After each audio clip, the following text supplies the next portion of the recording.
what? Things happen for a reason. That moment changed both our lives. A total fluke phone call, that mistaken phone call, and one of the best things that happened to our team the past couple of years.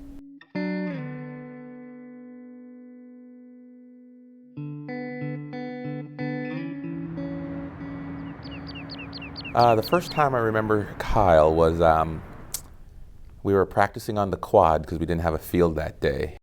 And at the conclusion of the practice, a young man came from the tree line and said to us, hey coach, I heard about you guys. I know you went to the Final Four last year. I'd really like to try out for your team, can I come on out? I had sent him an email before and I said, I'd love to come and be a part of your team. He's like, hey coach, I'd like to come out for your team. I'm a soccer player, I'm from Jamaica. I really like to play soccer and I think I can make your team. I got a dream board, I put your Final Four tickets, I put Become a Ryerson Ram on there. My mom had taught me about the dream board. She said, if you have a dream board, every day that you see it will remind you this is what you want, this is what you want to get.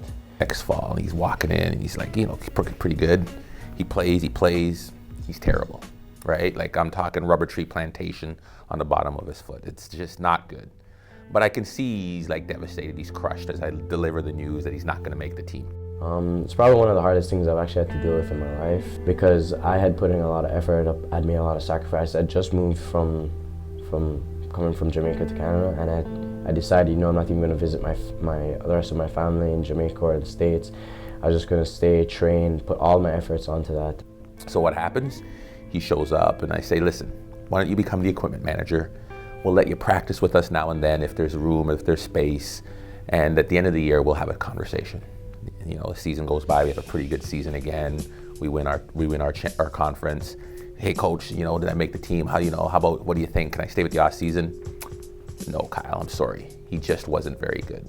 I kind of went home, went into tears, hugged my mom, and my mom reassured me that it'll be fine, you'll do better next year. The next summer, comes back out, preseason, we got 200 players. Kyle does a little bit better. He makes it past the first round. It's not too shabby.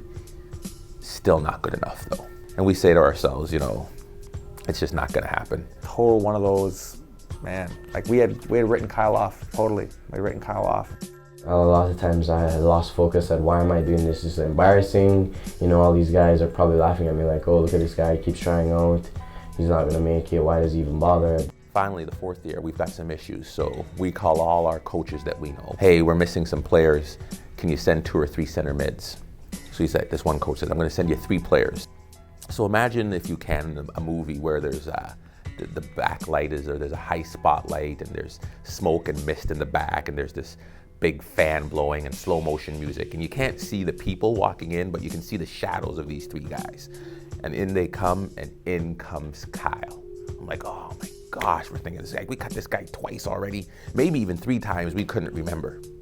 And the position that we're looking for, Kyle didn't even play. But it's like, no problem. So we go from 150, we go down to 100, eventually we go all the way down to 4 or 5 players.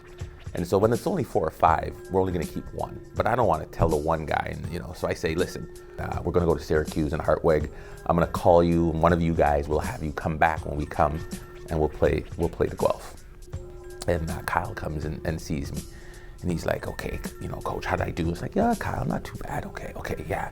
Well, but I want to play. It's like, Kyle, we got this all-Canadian center back in front of you who's our captain, Josh Kahn. We got another center back who's just a freshman who's going to be an all-Canadian. He's outstanding. And we have another guy that just recruited and we think he's going to be exceptional as well. So there's 3 center backs.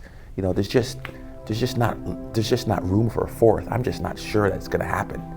It's small the chance it is. But what does Kyle hear? You're saying there's a chance. Anyway, we go and we play in Syracuse. And I'm almost, I'm forgetting because we're traveling, we're talking, and I forgot to call the one player that we needed to call. I'm like, holy smoke. So I hurry up and call it. I see the name and I see the number. I hurry up, I dial it quick. And who answers but Kyle? I hear my phone ringing, it wakes me up, and it's Ivan. And when I answered, he was like, hello, and he's like, who's this, Kyle? And I was like, yeah. Oh, Jesus Murphy.